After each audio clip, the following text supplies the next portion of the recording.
Pernah nggak sih lagi ngantri beli makan, perut kosong, kepala penuh tugas, emosi setengah naik, tiba-tiba ada orang di depan ngasih senyum kecil, bukan senyum lebay, bukan basa-basi, cuma senyum tipis yang tulus.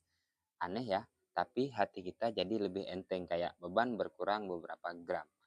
Kenapa hal kecil kayak gitu bisa ngaruh? Ini penjelasannya.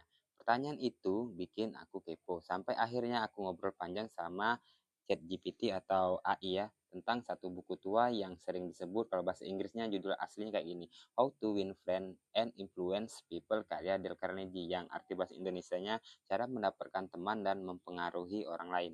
Yang aku bacain sekarang ini adalah hasil obrolan itu. Aku rangkum, aku bawa pakai bahasa sehari-hari ditambah pengalaman kecil yang pernah aku alami. Satu, kenapa kata mempengaruhi sering salah dimengerti? Kata influen sering bikin orang salah paham, banyak yang langsung mikir, ah manipulasi nih. Padahal menurut Carnegie, dan aku diskusin juga dengan AI, pengaruh yang dimaksud bukan soal mengatur orang seenaknya, bukan juga soal bikin orang tunduk sama kemauan kita. Ini lebih ke seni berhubungan, gimana cara bikin orang merasa dihargai, didengar, dan dianggap penting. Itu esensinya. Kalau pakai bahasa hukum semesta, energi yang kita keluarkan baliknya ke kita juga. Kalau kita tulus, biasanya orang merespon dengan ketulusan juga. Kalau kita maksa, seringnya malah ketemu resistensi atau kayak perlawan ke itu. Nah, konsepnya kayak gini.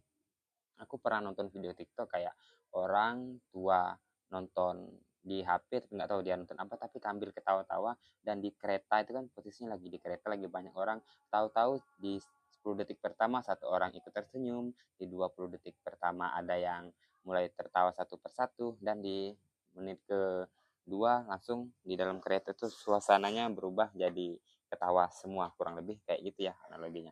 Yang kedua, inti dasar. Setiap orang pengen dirasakan penting. Carnegie bilang, rahasia terdalam jiwa manusia adalah keinginan untuk merasa penting. Nah ya, karena video ini agak panjang, jadi yang mau ngopi-ngopi, yang mau dengerin sambil ngudut, dibawa santai aja dulu. Karena aku juga sambil ngopi dan sambil ngudut.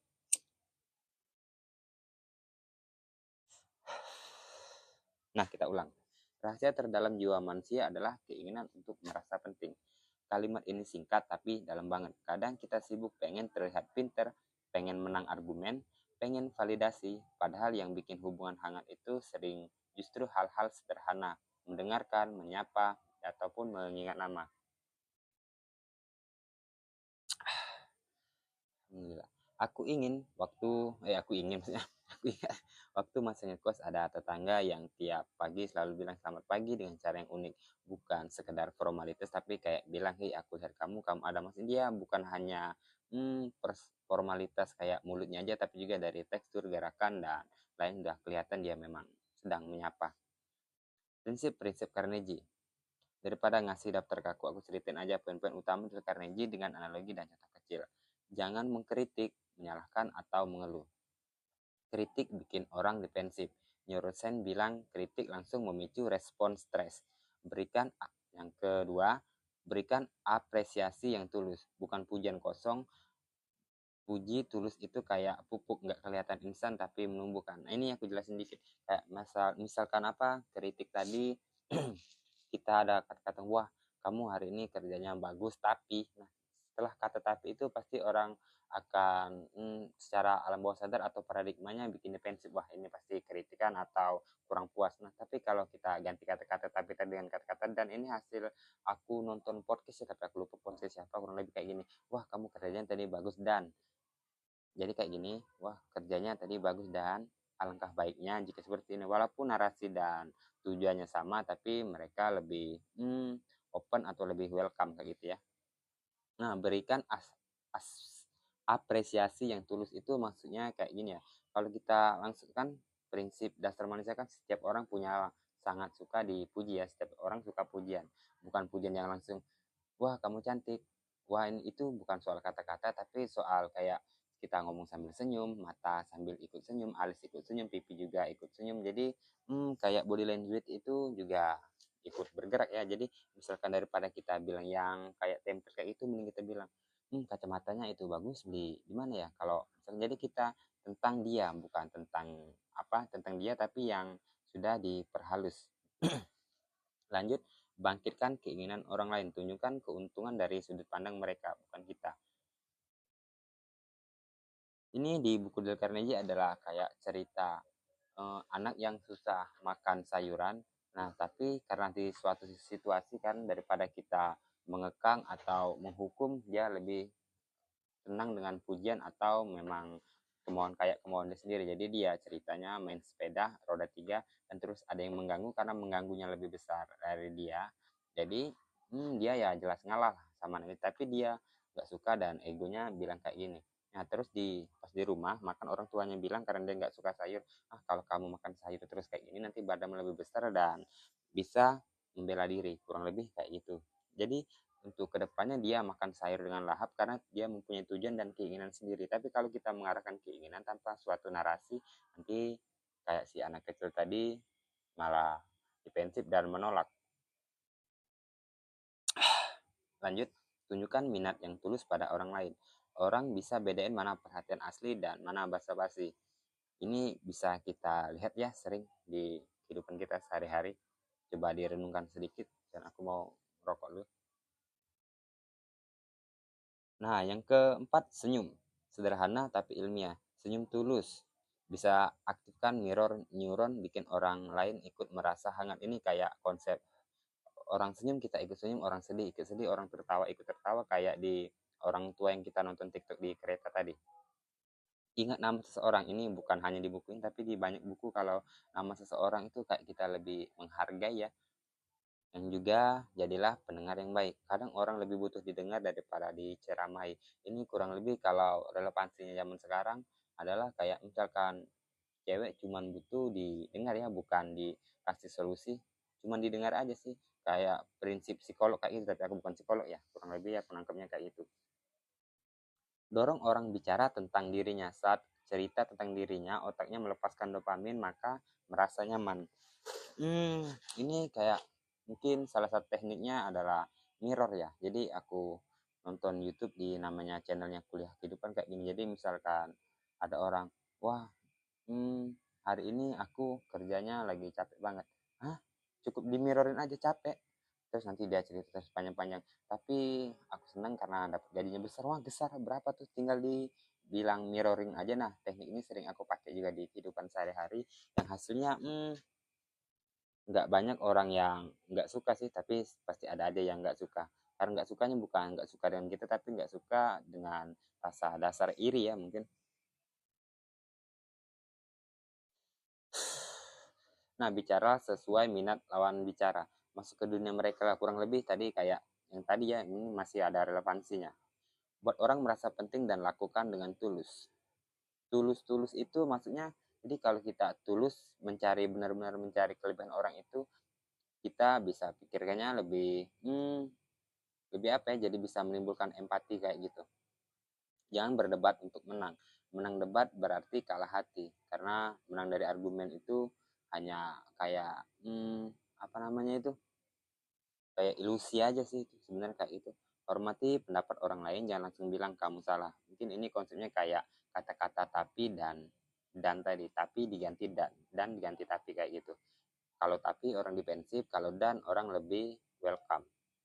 Kalau salah akui cepat atau jujur. Kadang kita, karena ini nggak tahu juga sih, kalau misalkan di lingkungan kita kalau salah itu selalu dikritik, tapi secara alam bawah sadar kalau kita ngaku salah itu berarti kita jujur. Kayaknya lebih mending pilih jujur deh. Mulai pembicaraan dengan ramah. Ini belum bisa aku jelasin. Buat orang lain bilang iya sejak awal. Ini ada di buku uh, Psikologi of Influence ya dari Robert Cialdini. Kurang lebih kata-kata ini sering dipakai di periklanan kayak gitu. Atau sering juga dimanipulasi orang. Jadi kayak misalkan kita ke dealer, kurang lebih contohnya kayak gini, tapi kurang nangkep sih. Jadi misalkan, apakah bapak suka mobil ini? Ya, yang kecil-kecil, yang ya ya, terus sampai mobil yang selesai baru mereka tambah spare part kecil demi kecil.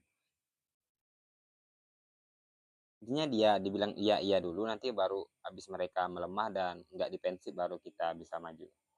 Tunjukkan simpati pada keinginan mereka. Simpati sih maksudnya, simpati itu lebih ke arah empati ya. Kalau simpati sih contohnya kayak gini, perbedaan simpati dan empati. Misalkan ada orang jatuh, kalau kita simpatikan, duh kasihan banget. Tapi kalau misalkan empati itu, wah aku tahu deh rasanya. Jadi kita kayak lebih tahu, lebih sama, karena kalau di buku Atomic Habit dari James Clear, kayak kalau kita sama, kita sama-sama mengerti, sama-sama bahasa, sama-sama budaya, kita lebih akrab. Bangkitkan semangat dengan memuji progres kecil. Ini konsepnya kayak yang pernah ceritain sebelumnya tadi. Nah ini bagian keempat.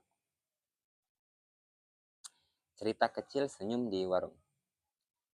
Pernah ke warung pagi-pagi, kepala masih berat, badan ngantuk, tiba-tiba penjualnya senyum.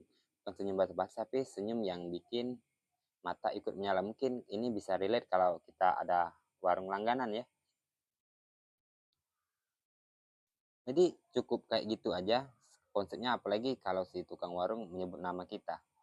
Itu kayak lebih personal sih, bukan umum. Nah, bayangin hidup kita kayak rumah. Kita sibuk cat ulang, pasang lampu, pamer desain. Tapi kalau pondasinya retak, rumah itu bisa roboh kapan aja. Pondasi itu bukan hal besar, pondasi kebiasaan kecil, cara kita dengar orang, cara kita nyebut nama mereka, cara kita hadir dengan tulus, itu yang bikin rumah kehidupan kita tahan lama. Mungkin ada di buku Dale Carnegie, kayak konsepnya kayak gini, misalkan kita di kelas aja deh. Di kelas kalau kita tanya nama orang, kita ingat, habis itu tanya lahir kapan, ada ulang tahun, walaupun kita cuma mengucapkan selamat, nanti jika di satu kelas kita perlakukan seperti itu, minimal 90% orang suka deh. Sekarang penjelasan data dan sains ya, biar nggak dibilang cuma teori manis. Setiap orang merasa didengar. Penjelasannya, otaknya melepaskan oksitoksin atau hormon kepercayaan. Senyum palsu nggak ngaruh, senyum tulus yang melibatkan otot mata bikin koneksi emosional lebih dalam. Ini yang kita jelasin tadi ya. Jadi kayak manusia itu bukan makhluk apa namanya, makhluk yang berpikir, tapi makhluk yang emosional. Karena kita membuat keputusan sering banget didasarkan emosi. Bukan emosi yang negatif aja, tapi emosi positif. Emosi kayak kita lagi senang, kita bisa beli ini, beli itu. Lagi sedih, nggak ada niat apa-apa, nggak ada niat pengen beli. Nah, ini agak arahnya ke stoik. Stoik bilang, fokus ke yang bisa kita kontrol, salah satunya sikap kita ke orang lain. Agama juga ngajarin salam, senyum, hormat kecil, tapi benar. Ini ada kayak, pernah dengar kayak gini, senyum adalah ibadah. Mungkin kalau kita penjelasan lebih panjang, itu bisa lebar banget, tapi relevansinya kayak gitu.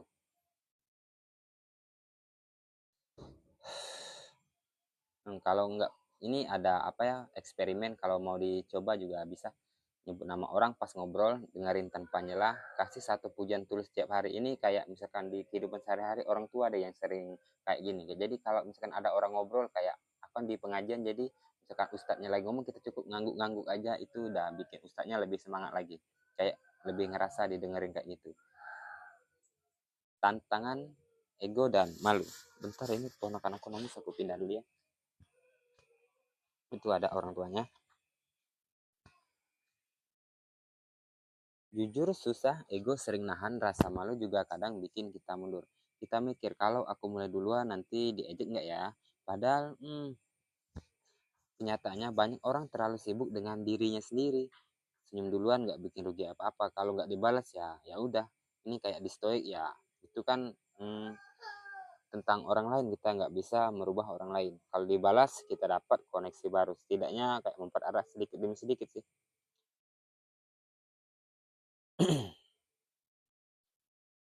Nah, jadi gini, ini aku bukan yang nggak selalu benar atau nggak selalu gagal. Aku juga sering gagal, kadang kepancing debat, kadang gengsi, kadang pengen menang sendiri. Tapi setiap kali aku nahan dan aku coba salah satu prinsip Carnegie, misalnya jadi pendengar sabar, efeknya kerasa.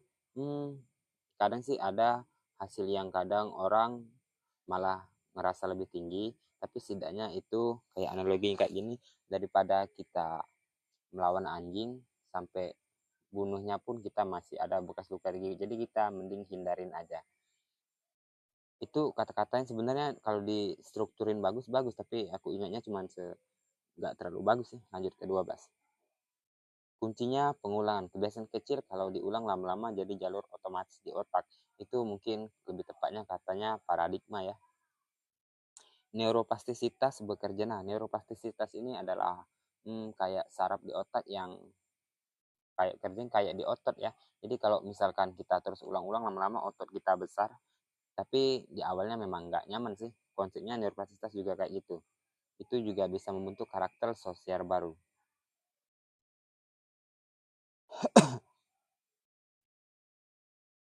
Kalau mau coba eksperimen, coba nih, hari ini coba senyum ke satu orang, besok panggil satu orang pakai namanya, lusa kasih satu pujian tulus. Pujian tulus ya, bukan pujian yang formalitas, yang sudah aku jelasin tadi.